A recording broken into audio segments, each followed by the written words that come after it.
Assalamualaikum warahmatullahi wabarakatuh. Ketahuilah bahawa Allah yang Maha Luhur telah menciptakan 4 malaikat yang mulia, yaitu malaikat Israfil, malaikat Mikail, malaikat Jibril dan malaikat Israel alaihimussalam. Allah menjadikan perkara-perkara makhluk di dalam kekuasaan mereka dan mengatur semua alam. Allah menjadikan malaikat Jibril alaihissalam sebagai pemilik atau perantara wahyu dan risalah, malaikat Mikail sebagai pemilik hujan dan rizki, malaikat Israel alaihissalam sebagai pencabut arwah, dan malaikat Israfil alaihissalam sebagai pemilik korni atau sangkakala. Dari sahabat Ibnu Abbas radhiyallahu an berkata, sesungguhnya malaikat Israfil alaihissalam memohon kepada Allah yang Maha Luhur agar dia memberikannya kekuatan 7 langit. Allah pun memberikan kekuatan tersebut, dan dia memohon kekuatan 7 bumi. Allah memberikan kekuatan itu kepadanya. Dia juga memohon kekuatan angin-angin, lalu Allah memberikan kekuatan itu kepada dirinya. Dan dia juga memohon kekuatan gunung-gunung, dan dia juga memohon kekuatan sakalen atau 2 makhluk yang mengisi bumi, yaitu jin dan manusia. Dan dia juga memohon kekuatan binatang-binatang buas.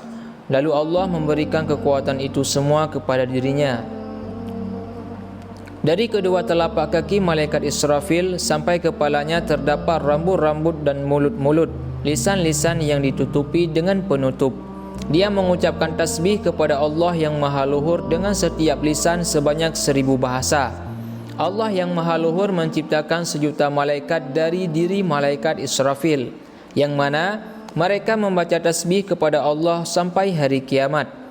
Dan mereka adalah malaikat mukarrabun, atau para malaikat yang dekat di sisi Allah yang Maha Luhur, malaikat hamalatul arsy, yaitu penyangga arash, dan malaikat kiramul katibin.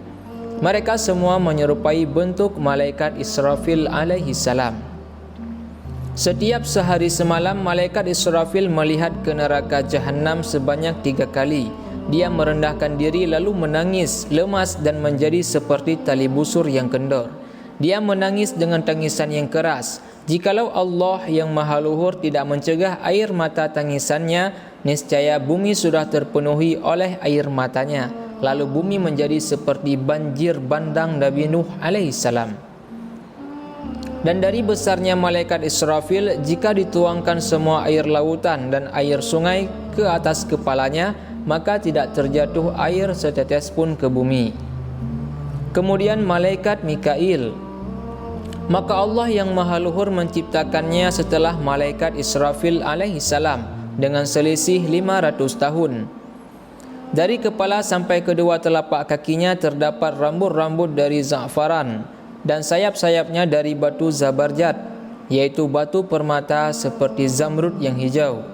Setiap rambut terdapat 1.000.000 wajah, dan di dalam setiap wajah terdapat 1.000.000 mata, yang mana dia menangis dengan setiap mata karena merasa kasihan terhadap orang-orang yang berdosa dari golongan orang-orang mukmin. Di dalam setiap wajah terdapat 1.000.000 mulut, dan di dalam setiap mulut terdapat 1.000.000 lisan. Setiap lisan mampu mengucapkan 1.000.000 bahasa, dan setiap lisan memohonkan ampun kepada Allah Subhanahu wa taala untuk orang-orang mukmin dan orang-orang yang berdosa. Berteteslah dari setiap tangisan mata 70.000 tetesan. Lalu Allah yang Maha Luhur menciptakan 1 malaikat dari setiap tetes yang menyerupai bentuk malaikat Mikail alaihissalam. Mereka semua membaca tasbih kepada Allah yang Maha Luhur sampai hari kiamat. Nama mereka adalah malaikat Qarabiyun. Mereka adalah pembantu-pembantu bagi malaikat Mikail alaihissalam yang dipasrahkan terhadap masalah hujan, tumbuhan, rizki-rizki dan buah-buahan. Maka tidaklah sesuatu di dalam lautan, buah-buahan pada pohon-pohon dan tumbuhan di atas bumi kecuali ada seorang malaikat yang dipasrahkan kepadanya. Kemudian malaikat Jibril alaihissalam, maka Allah yang Maha Luhur menciptakannya setelah malaikat Mikail alaihissalam dalam selisih 500 tahun. Malaikat Jibril memiliki 1.600 sayap.